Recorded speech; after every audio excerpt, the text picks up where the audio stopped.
어떤 화가가 이 세상에서 가장 아름다운 것을 화폭에 담고자 하는 그런 마음을 가지고 이렇게 여행을 이렇게 다녔습니다. 여행을 다니면서 이 사람 저 사람에게 물어보았습니다. 한 번은 어떤 목사님에게 이 세상에서 가장 아름다운 것이 무엇입니까? 물어보았더니 이 목사님은 또 목사님답게 믿음입니다. 그렇게 대답을 했습니다. 그리고 지나가는 군인에게 이 세상에서 또 가장 아름다운 것이 무엇입니까? 그렇게 물었더니 평화입니다. 그렇게 말을 했어요. 그리고 갓 결혼하고 신혼여행을 떠나려고 하는 부부에게 물었습니다. 이 세상에서 가장 중요한 것이, 가장 아름다운 것이 무엇입니까? 물었더니 사랑입니다. 그렇게 대답을 했어요. 여러 가지 대답 가운데 이 세 가지 대답이 이 화가의 마음에 들어서 화폭에 그리려고 했습니다. 이 세 가지, 그러니까 믿음, 평화, 사랑, 이 세 가지를 다 모아놓은 것이 과연 어디 있을까?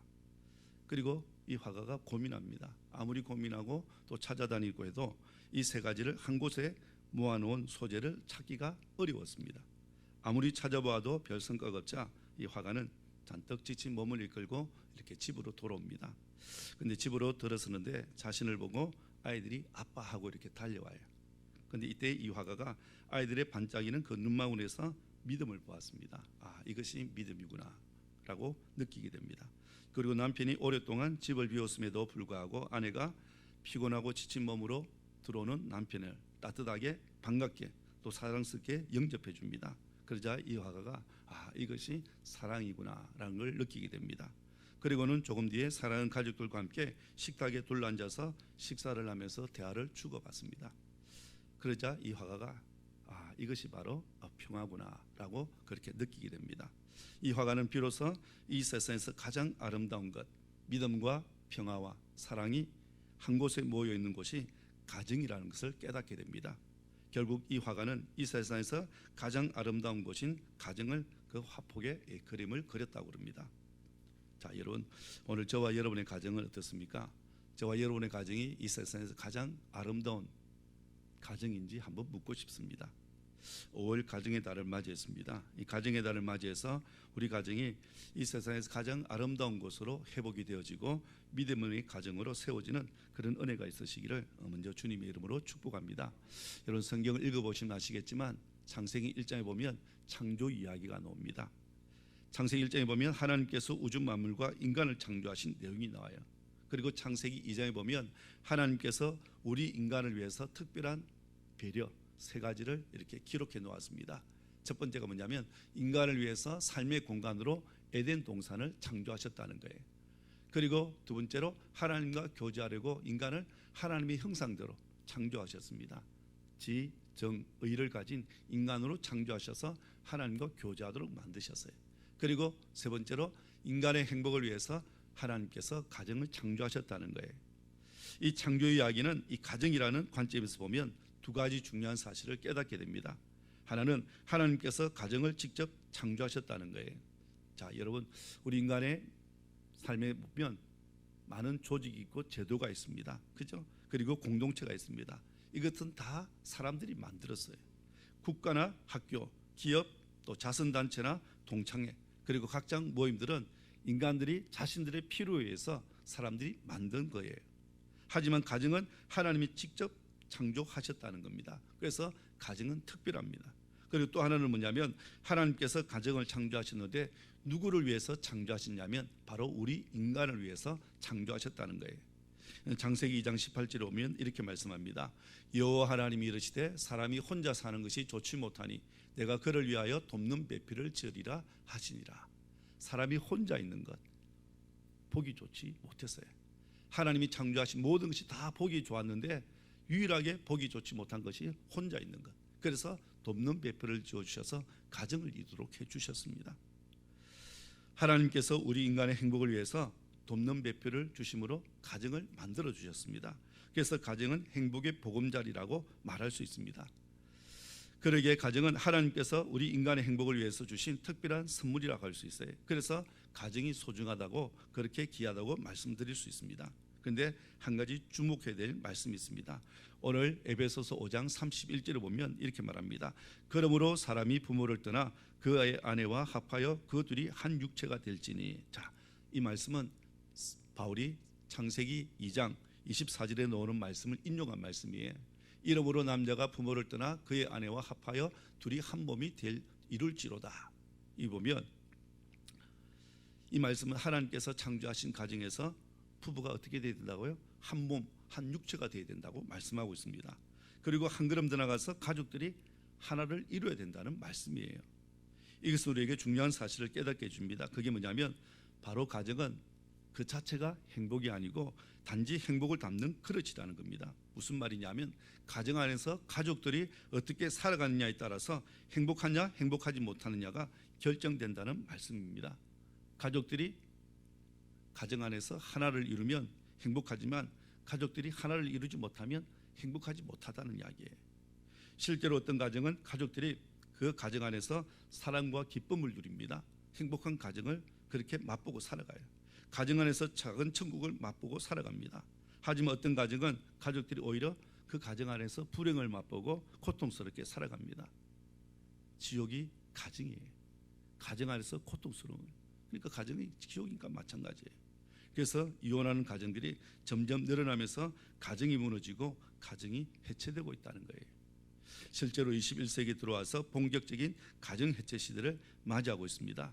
가족들 모두가 다 바쁘고 분주한 삶에 쫓기다 보니까 따뜻한 만남의 자리를 가지를 못해요. 조그만 아이들이 커보세요. 학원 간다고요. 가족들이 한 자리에 모여서 식사할 수 있는 시간이 없어요. 지금 그래도 코로나19로 인해서 학교가 가지 못하고 학원도 가지 못하는 그런 상황이 되니까 가족들이 그래도 한 자리에 모여서 식사하는 시간이 많지만 저도 일주일에 보니까요, 가족들이 한 자리에 모여서 같이 식사하는 시간이 별로 없어요. 주일 저녁이야 가족들이 식사하고 토요일 저녁에 같이 식사를 하고 모두가 다 바쁘고 분주한 삶을 살아갑니다. 그러다 보니까 따뜻한 만남의 자리를 다 빼앗겨 버렸어요. 그래서 홈이 사라졌다고 이야기합니다. 가정이 사라지고 하우스만 남는다고 이야기해요. 건물만 남아있다는 거예요. 건물의 기능이 뭐예요? 그냥 잠만 자는 그런 장소밖에 되지를 못하는 거예요. 미래학자인 엘빈 토플러가 자신의 책 미래의 충격이라는 책에서 이런 이야기를 했습니다. 앞으로 가정은 깨어져 흩어지고 나서 새로운 방법으로 다시 모이게 될 것이다. 그렇게 예측을 했습니다. 앞으로 하우스마저, 홈도 무너졌는데 하우스마저 무너지고 새로운 형태의 가정들이 나타날 것이라 그렇게 말을 했습니다. 실제로 새로운 형태의 가정들이 지금 나타나고 있어요. 이혼하는 부부가 늘어나면서 편모 가정들이 그렇게 계속해서 속출하고 있습니다. 그리고 꼭 결혼을 해야 되는가라는 생각이 확산되면서 결혼하지 않는 싱글족들이 계속해서 늘어나고 있습니다. 그래서 1인 가구 수가요 계속해서 늘어나고 있어요. 제가 설교 준비하면서 통계청에 한번 살펴봤더니 아직 통계가 안 나오는데 2018년 통계만 나와 있어요.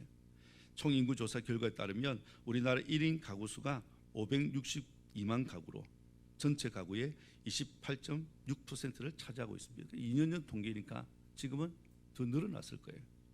지난 3월 달 보니까 혼밥, 혼술이 자연스러운 1인 가구가 30%가 넘었다. 그렇게 이야기를 했습니다. 그리고 더 충격적인 것은 꼭 이승하고만 결혼해야 되는가라고 하면서 동성결혼이 그렇게 생겨나고 있습니다. 우리나라도 이 차별금지법이 통과되고 나면 다른 나라처럼 동성결혼도 허용될 거예요. 그래서 우리가 기독교에서는 차별금지법을 그렇게 목숨 걸고 막고자 하는 거예요. 그런가 하면 요즘은 결혼을 해도 자녀를 낳지 않는 무자녀 가정들도 늘어나고 있습니다. 그리고 두 사람 먹고 살기에도 바쁘다는 거예요. 집안을 마련하는 것도 힘든데, 그런데 자녀를 낳고 키우면서 드는 경제적인 비용 그리고 에너지를 더 이상 쏟지 않겠다고 해서 아이를 낳지 않는 그런 부부들이 점점 늘어나고 있습니다. 그리고 과거에는 상상할 수도 없는 다문화 가정들이 지금 점점 많이 늘어나고 있습니다. 그러니까 이런 다양한 형태의 가정들이 지금 속출하고 있는 거예요. 이런 다양한 형태의 가정이 이렇게 변화가 있으니까 자연적으로 많은 문제들이 가정 안에 생길 수밖에 없습니다. 그런데 문제는 가정 안에서 생겨나는 많은 문제를 해결하지 못해서 가정이 파괴되어지고 무너지고 해체되는 경우가 빠르게 증가하고 있다는 사실이에요. 과거에 특별한 가정들에서만 겪었던 심각한 가정의 문제들이 이제는 평범한 가정에서도 찾아볼 수 있습니다. 그래서 가정마다 크고 작은 몸살을 앓고 있는 거예요. 물론 예수 믿는 가정이라고 해서 예외가 아니에요. 그런데 여러분, 예수 믿는 가정에서는 얼마든지 이런 위기를 극복해 나갈 수 있다는 거예요. 누구만 계시면 됩니까? 예수님만 계시면 돼요. 예수님만 계시면 그 어떤 위기에서도 다시 회복하고 극복할 수 있기 때문에 그렇습니다. 예전 교회에서 이렇게 신방을 갔더니 식탁 위에 성화가 이렇게 걸려져 있었어요. 여러분들 보신 성화일 겁니다. 그리스도는 이 집의 주인이시요 식사 때마다 보이지 않는 손님이시요 모든 대화에 말없이 듣는 이시라 그랬습니다.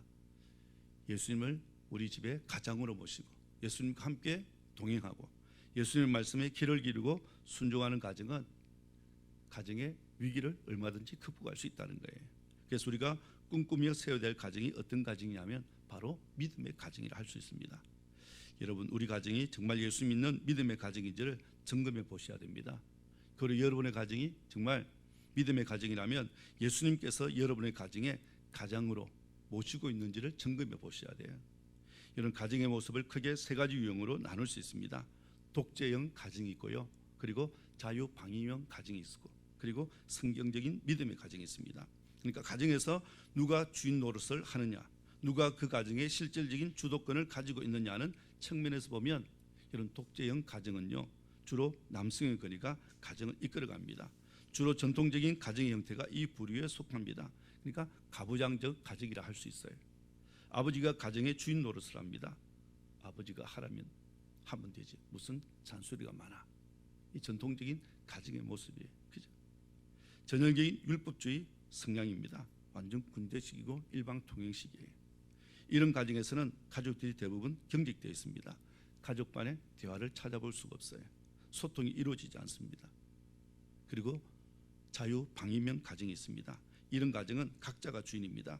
현대적인 가정이 주로 이런 형태입니다.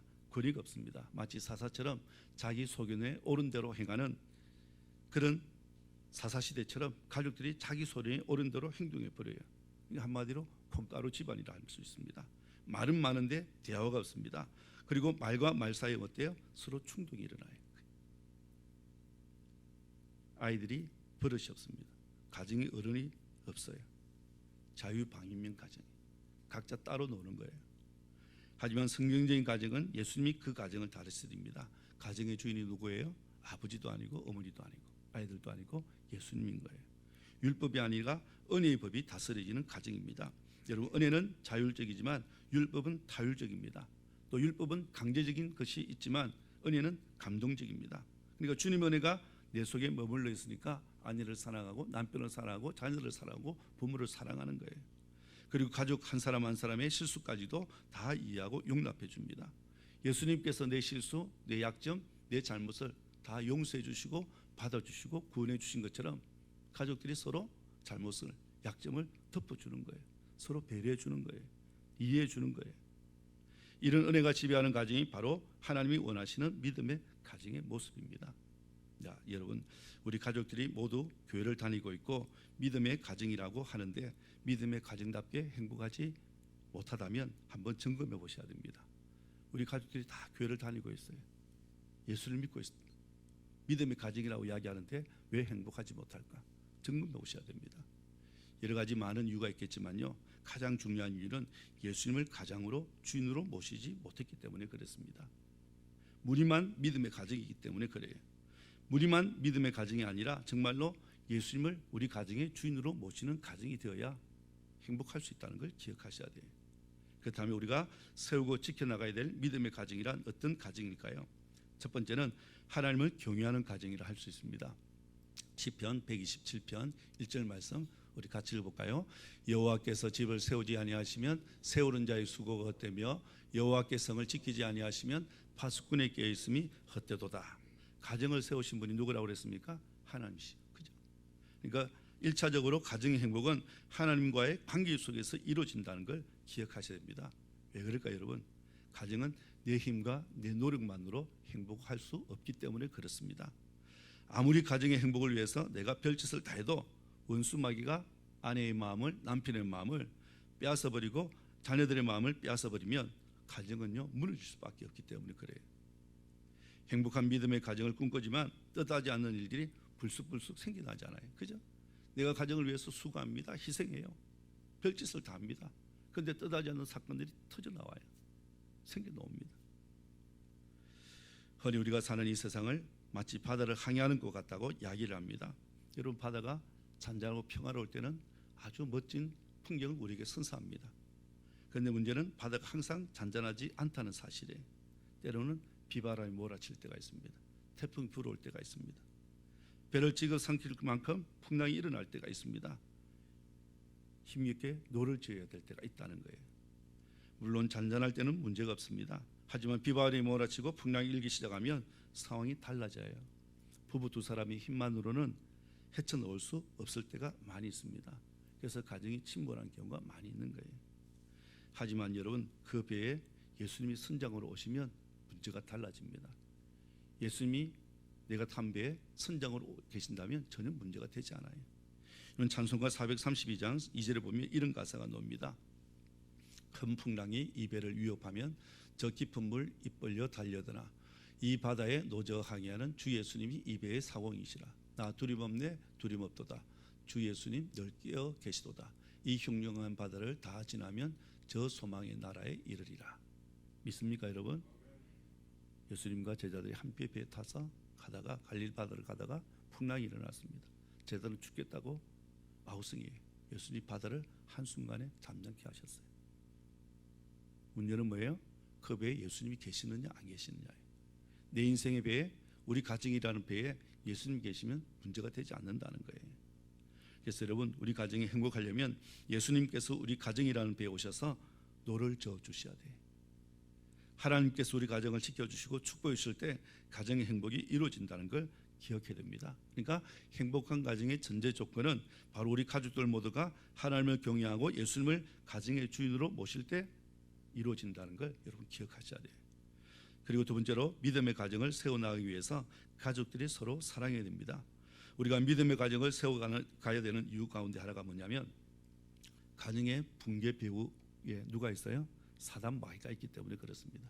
가정이 무너지고 가정이 해체되는 그 배후에 누가 있느냐면 사단 마귀가 역사하고 있기 때문에 그렇다는 거예요.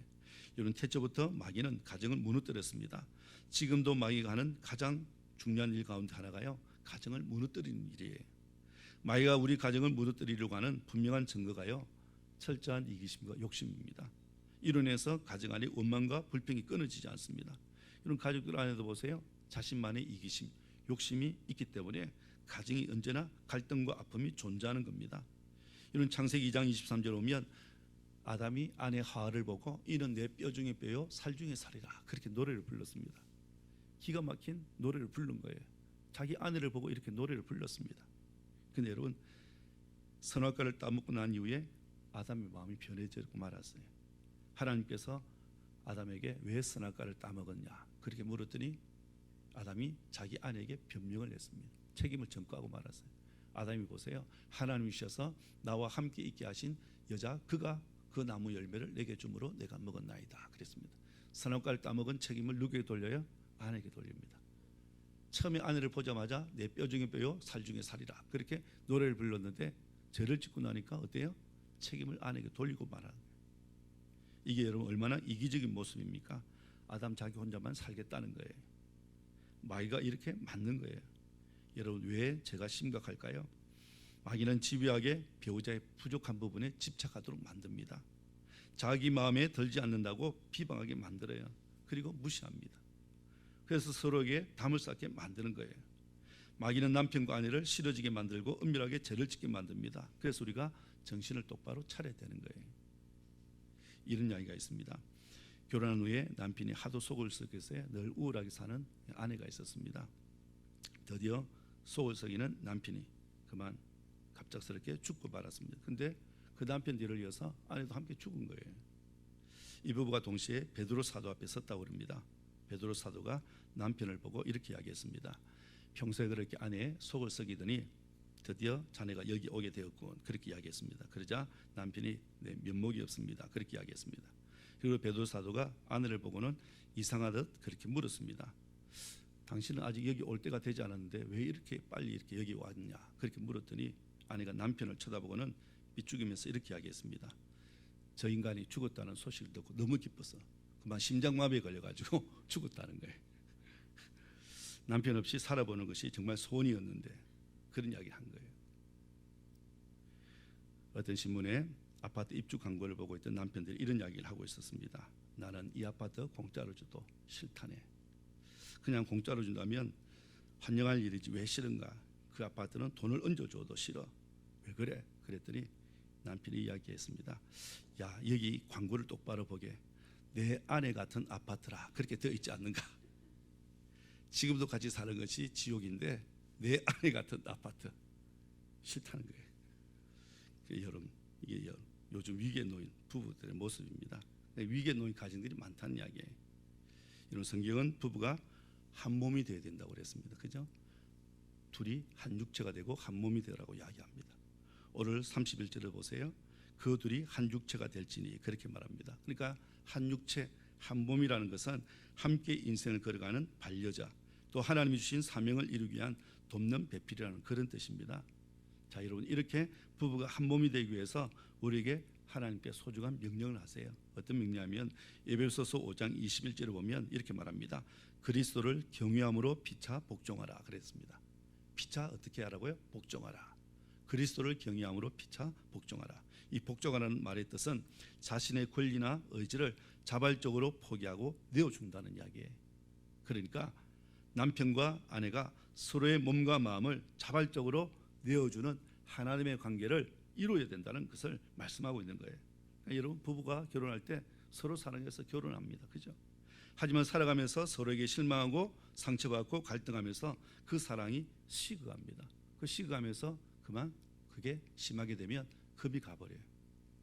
그래서 아예 부부이기를 포기하고 살아가는 사람들이 많이 있습니다. 실제로 무늬만 부부로 살아가는 사람이 많이 있어요.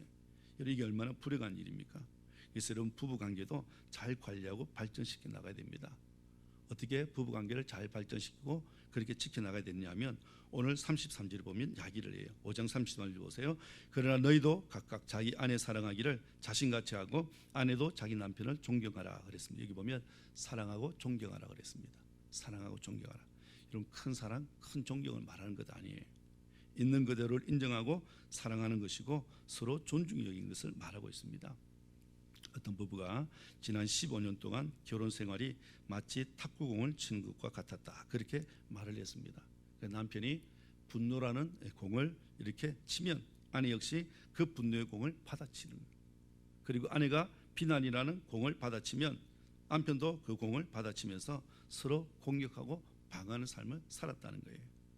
과거 대학 캠퍼스에서 만났을 때 보았던 진실하고 능력 있는 남편의 모습이 실제로 결혼해서 살아보니까 완전히 미선으로 드러났다고 아내가 분노를 한 거예요. 남편 역시 마찬가지입니다. 아내의 아름다운 외모와 또 정결한 모습에 반해서 결혼했는데 결혼해서 보여지는 아내의 모습이 게으르고 무성의한 모습 역시 실망하게 되었다는 거예요. 그 결과 남편 때문에 아내 때문에 내 인생이 망했다고 이야기를 하는 거예요. 그러니까 이들 부부가 서로를 윽박지르면서 가정을 전쟁터로 만들어버렸습니다. 자, 여러분, 이렇게 된 이유가 어디에 있을까요? 자신에게는 문제가 없고 상대방에게만 문제가 있다고 생각하기 때문에 그렇습니다. 그래서 자신의 상대방의 잘못된 변을 변화시켜 보겠다고 서로 싸웠기 때문에 그래요. 이건 상대방 변화시킨다고 변화됩니까? 안 돼요. 내가 변화되면 상대방이 변화됩니다. 상대방을 고치려고 해보세요. 더 관계만 악화돼요. 내가 고치면 상대방도 좋아지게 되어 있습니다. 그래서 여러분, 부부는 배우자의 잘못과 단점을 고쳐서 살라고 주신 것이 아니고 부족한 모습을 어떻게 하라고요? 내가 도우라고 돕는 배필이라고 그렇게 성경은 말씀하고 있는 거예요. 이런 부부는 가장 가까운 관계입니다. 그래서 무촌이라고 합니다. 무촌, 그죠? 가장 가까운 부부 관계의 성공은 수용성에 있습니다. 수용성이란 말은 그냥 있는 그대로 받아주는 거예요. 그리고 사랑하는 겁니다. 사랑하면 사랑스러운 아내로 변화되는 거죠. 존경하면 존경스러운 남편으로 변화될 거는 거예요. 이런 존경스러워야 존경한다? 아니에요. 존경하면 남편이 존경스러워집니다. 그렇게 하다 보면 사랑과 존경이 점점 무르익어 가는 거예요. 이런 사랑과 존경이 무르익어 가는 것이요, 마치 적금 통장에 적금을 붓는 것과 같다고 할 수 있습니다. 우리가 적금 매달 조금씩 붓잖아요, 그죠? 어느 날 큰 돈이 되는 것처럼 눈에 띄지 않게 그렇게 실천하다 보면 은연중에 여러분, 그 사랑과 존경의 마음이 무르익어지는 거예요. 가정의 핵심은 부부입니다. 물론 부부관계에 갈등이 있고 문제가 있을 수 있습니다. 이런 문제가 없는 부부 있습니까? 갈등이 없는 부부 있어요? 아무도 없습니다. 하지만 서로 사랑하고 존경하는 부부는 얼마든지 문제와 갈등을 극복할 수 있다는 거예요. 흔들리지 않는 믿음의 가정을 세워갈 수 있습니다. 그리고 그다음에 부모와 자식과의 관계입니다. 오늘 6장에 보면 부모에 대해서 자녀들에 대해서 이야기합니다. 첫 번째, 부모는요 공경을 받아야 된다, 그렇게 말씀합니다. 하나님께서 부모를 통해서 자녀들을 이 땅에 태어나게 하셨습니다. 그죠? 그리고 부모를 통해서 자녀들을 양육하게 하셨어요. 그러기에 마땅히 자녀들로 하여금 자기의 부모를 공경하도록 명령을 하신 거예요. 그래서 오늘 1절, 2절, 3절 말씀 볼까요? 6장 2절, 3절 보면 내 아버지와 어머니를 공경하라. 이것은 약속이 있는 첫 계명이니 이로써 내가 잘되고 땅에서 장수하리라. 하나님께서 부모에게 효도하면 축복해 주시겠다는 약속입니다. 그죠? 부모를 공경하면 하나님이 축복하시겠다는 거예요. 그런데 하나님이 불효를 굉장히 싫어하세요. 왜 싫어하는 줄 아세요? 싫어하는 이유가 있습니다. 눈에 보이는 부모를 공경하지 못하면 눈에 보이지 않는 하나님을 공경할 수 없기 때문에 불효를 하나님 그렇게 싫어하시는 거예요. 여러분, 눈에 보이는 부모에게 불효하는 사람이 하나님을 공경한다고 교회 열심히 봉사하는 사람, 그 사람은 위선적인 사람입니다. 자기 부모도 제대로 섬기지 못하는 사람이 어떻게 눈에 보이지 않는 하나님을 제대로 섬길 수가 있겠습니까? 그래서 부모에 대한 태도는 그 사람이 가진 신앙이 참이냐 아니냐를 가릴 수 있는 중요한 잣대라는 걸 기억하셔야 돼요. 하나님은 불효하는 자식을 절대로 축복하지 않습니다. 신명기 27장 16절에 보면 그의 부모를 경홀히 여기는 자는 저주를 받을 것이라, 그렇게 이야기합니다. 여기 보면 경홀히 여긴다는 말이 나오죠. 부모를 함부로 대한다는 거예요. 이런 부모와 자식과의 관계를 갑을 관계로 표현할 수 없지만 갑을 관계로 표현한다면요, 부모님이 젊었을 때는 부모님이 갑이었습니다. 그죠? 근데 부모님이 연세가 들어가고 자녀들이 결혼해서 독립하게 되면 부모는 어느새 을이 돼요. 을이 됩니다. 그래서 자식 눈치를 보고 며느리 눈치를 보며 살아야 됩니다. 그런 부모님이 힘이 없다고 함부로 대하는 사람이 있습니다. 말을 함부로 하고 함부로 행동하는 사람. 보세요. 자식이 부모를 죽이는 일들이 이 땅에서 일어나고 있잖아요. 어떻게 자식이 자기 부모를 죽여요? 그게 바로 부모를 경홀히 여기는 겁니다. 이런 부모님의 모습 속에 초라하고 초췌해진 모습이 보인다면 그게 바로 나를 위한 희생 때문에 생긴 것임을 여러분 기억하셔야 돼요. 그래서 부모님을 부끄럽게 여기서도 안 되고 함부로 여기서도 안 돼요. 오히려 자랑스럽게 여겨야 돼요. 최선을 다해서 효도를 하셔야 된다는 거죠. 부모 공경하는 일은 하나님 보실 때 아름다운 일이고 하나님을 기쁘시게 하는 일이라는 걸 기억해야 됩니다. 그리고 두 번째로 자녀는 사랑을 받아야 된다는 겁니다. 하나님께서 하나님의 자녀를 누구에게 위탁했어요? 부모에게 위탁했습니다. 내 아이를 네 가정에 보낼 테니까 네 가정에서 잘 양육해라고 그렇게 보내신 거예요. 사랑으로 잘 키우고 말씀으로 잘 양육하라고 맡기신 겁니다. 오늘 4절에 보세요. 또 아비들아 너희 자녀를 노엽게 하지 말고 오직 주의 교훈과 훈계로 양육하라 그랬습니다. 한마디로 자녀들을 이해하고 그렇게 존중하라는 거예요. 자녀를 내 소유물처럼 다루지 말라는 거예요. 내 꿈을 이루기 위해서 자녀들을 이용해 먹지 말라는 이야기예요. 내 생각대로 내 기분대로 함부로 취급하지 말라는 이야기입니다. 어느 청년 집회에 설문지를 돌렸습니다. 그 첫 번째 질문이 내가 가장 미워하고 싫어하는 사람이 누구인가, 또 누구로부터 가장 많은 상처를 받았는가 라는 질문이었습니다. 그 대답이요 충격적이었어요. 1위가 누구예요? 부모였습니다. 부모가 가장 싫어하는 대상이었고 가장 많은 상처를 받은 대상이었다는 거예요. 이게 여러분 교회 다니는 청년들이었습니다. 우리 부모가 자녀들에게 예수 믿으라, 교회 나가라고 할 그런 문제가 아니에요. 예수 믿는 것이 얼마나 좋은 것인가를 부모가 보여줘야 돼요. 살면서 보여줘야 됩니다. 말만 해가지고 아이들이 듣는 시대는 끝이 났어요. 예수 믿어서 정말 좋은 것이구나 하는 것을 아이들이 보고 느낄 수 있도록 부모가 그렇게 살아야 돼요. 지금은 세대차가 그 어느 때보다도 심각한 시대입니다. 그래서 부모님들이 자녀들을 이해하려고 해야 됩니다. 우리가 살았던 시대 상황과 자녀들이 살았던 시대 상황이 달라요. 내 때는 이랬는데 그거는 이제 통하지 않습니다. 시대가 달라졌는데 뭐예요? 그 자녀들을 이해하는 방향으로 나가야 돼요. 그리고 우리 가정을 믿음의 가정으로, 행복한 가정으로 세워나가기 위해서 힘써야 될 게 뭐냐면 가족 간에 서로 소통하는 겁니다. 소통, 대화를 하는 거예요. 말이 통하고 마음이 통해야 됩니다. 남편과 아내가 서로 소통이 되고 부모와 자식이 서로 소통되면 그게 믿음과 신뢰가 쌓이게 됩니다. 그죠?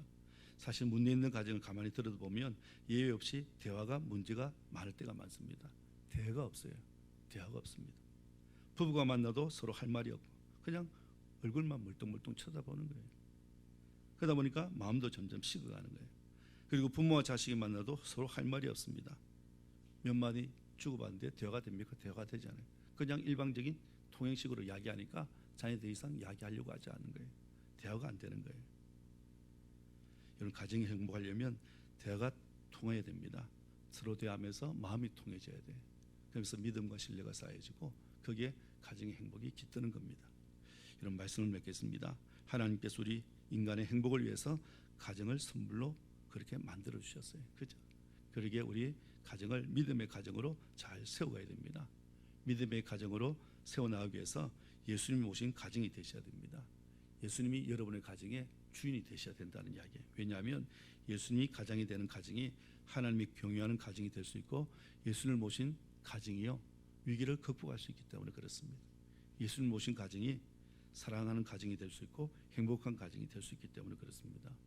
5월 가정의 달을 맞이해서 우리 가정을 예수님을 가장으로 모신 믿음의 가정으로 잘 세워나가고 그래서 우리 가정 안에서 행복을 노래하고 감사와 기쁨이 넘치는 복된 가정을 세워나가시기를 주님의 이름으로 축원합니다.